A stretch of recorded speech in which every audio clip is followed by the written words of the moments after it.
My own theory, which I included on my poster, is that yawning is a semi-polite way of telling someone that they're boring everyone to death. Either that or it's a slow-motion sneeze. But no one knows for sure, which is why it's a mystery of science.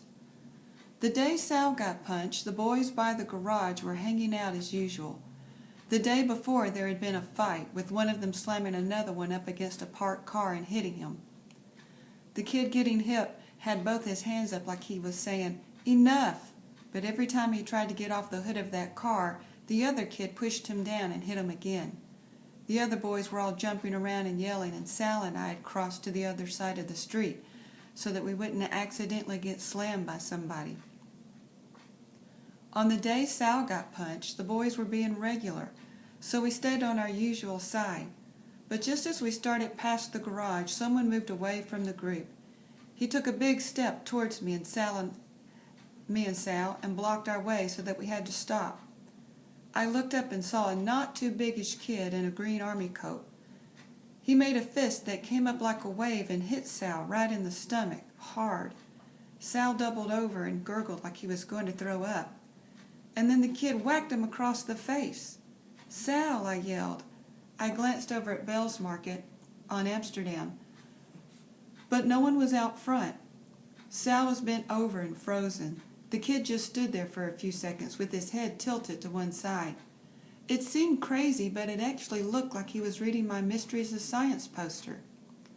Then he turned away and started strolling towards Broadway, like nothing had happened. "Sal!" I leaned over to see his face, which looked okay but had one cheek all red. "Walk," I said. "We're almost home." Sal's feet started to move. It took me a few steps to realize that the boys weren't laughing or whistling or calling us names. They hadn't made a sound. I looked back and saw them standing there, staring after the kid in the green army coat, who was still walking in the other direction. "Hey," one of them yelled down the block after him.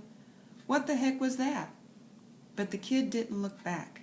Sal was moving slowly.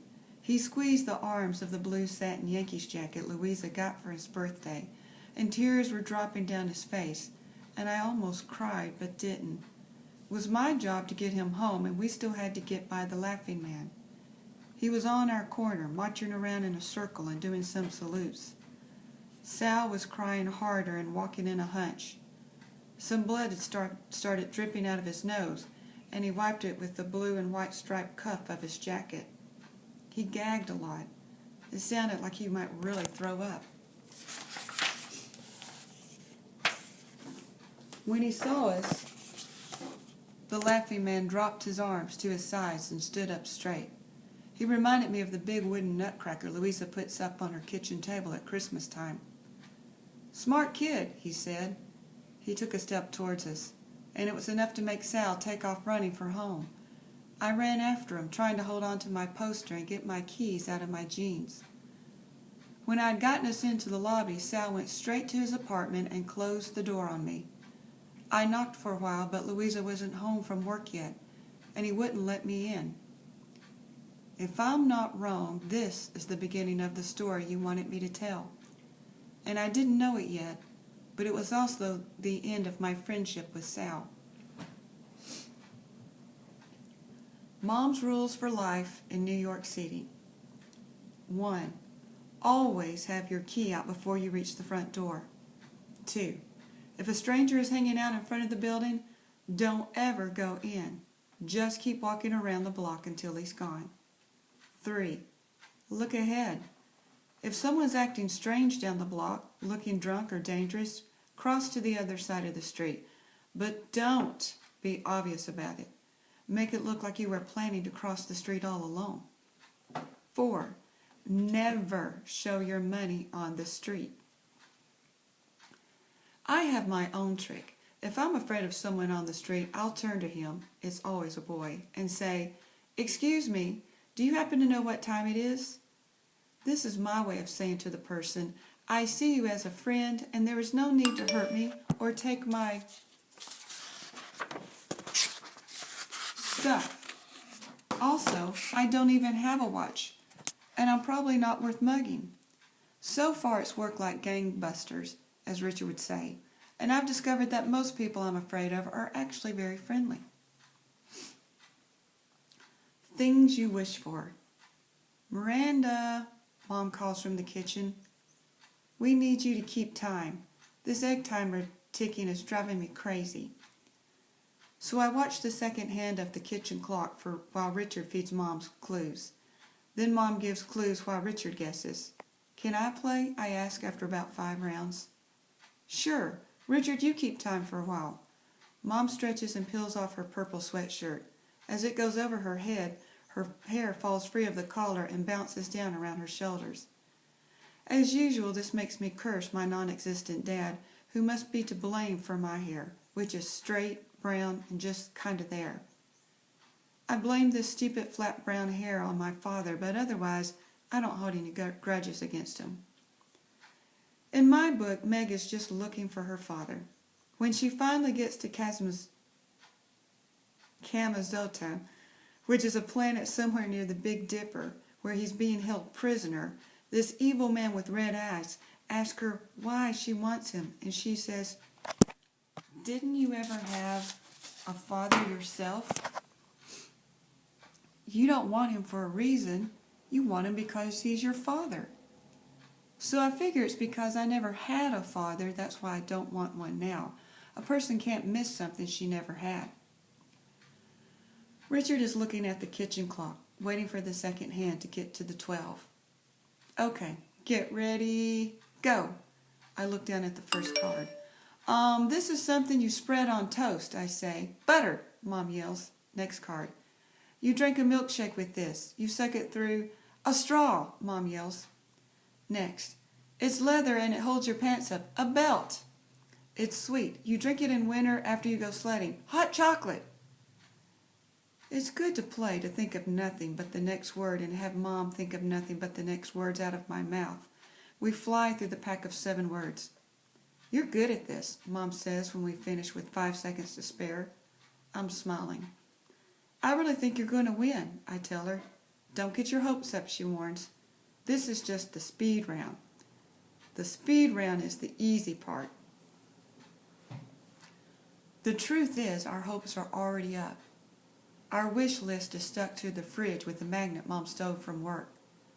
Trip to China, good camera for trip to China, wall-to-wall carpeting for Miranda's room, new TV, and Richard has scribbled sailboat at the bottom, though it's hard to imagine where he would park it.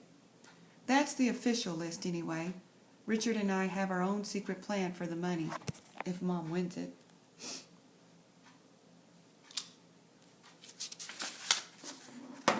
Things that sneak up on you. The day Sal got punched back in October, Louise had come upstairs after dinner to have a conference with Mom in her bedroom. They decided that Sal needed a mental health day, which meant he was allowed to skip school and watch TV the next day. So the following afternoon, I walked home alone. I was doing a lot of talking in my head so that I would be deep in conversation with myself by the time I got to the Laughing Man. I was almost to the garage when I realized someone was walking right behind me. I glanced back and saw the kid who punched Sal. He was maybe 2 feet away, wearing the same green army jacket he had wore the day before. I was about to panic. I always know when I'm about to panic because my knees and neck both start to tingle. And then before I really had decided what to do, I turned around to face him. "Excuse me, do you happen to know what time it is?" My voice sounded almost normal. That was good. "Let's see." He turned his head and looked back towards Broadway like maybe there was a giant clock hovering in the air right behind us. "It's 3:17. I nodded like I could see the invisible clock too. "Thanks." He didn't look like he was about to hit me, but still my heart was pounding. He pointed. "See that big brown building? Yesterday the sun started to go behind it at 3:12. Now it's about halfway gone." He glanced at me. "Plus it's 1 day later and it's October, so the days are getting shorter." I stared at him. He looked down at his hand, which held a key. He pushed the other hand into his pants pocket. "I don't have a watch," he said. "Oh," I said, "me neither." He nodded, and I wasn't afraid anymore. But as soon as the fear was gone, I filled up with guilt. "Look at you," my brain said, chatting with the kid who punched Sal. My brain has a way of talking to me like that. "I've got to go," I said, and I didn't let myself glance back until I got to the corner. When I did, the kid who punched Sal was gone. That was when I realized that he must live in the apartment over the garage, the one with the dead plants on the fire escape and bed sheets hanging over the windows. I had forgotten all about the laughing man. His legs were sticking out from under the mailbox, and I was careful not to wake him. Things that bounce.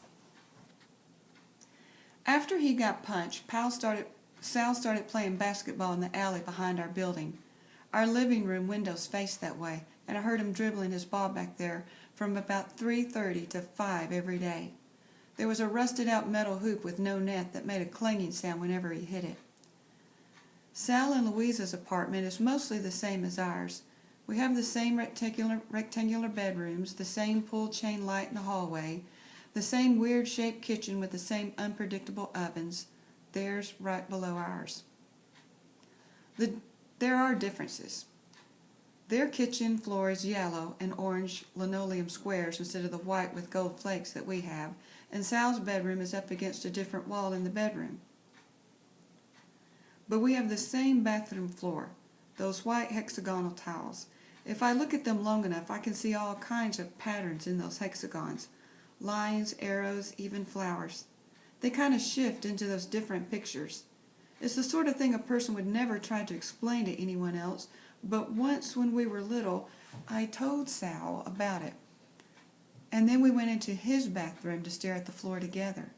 Sal and Miranda, Miranda and Sal. Sal played basketball more and more and talked to me less and less. I asked him 400 times whether he was okay or if he was mad at me or what was wrong, and 399 times he answered yes, no, and nothing. Then the last time I asked, he told me while standing in our lobby and looking at his feet that he didn't want to have lunch or walk home together for a while. "Do you even want to be friends at all?" I asked him. He glared at his feet and said no. He guessed he didn't for a while. I was lucky, I guess, that this was the same week Julia decided to punish Anna Marie for something. The girls at school had been hurting each other's feelings for years before Sal left me, and I was forced to really notice them.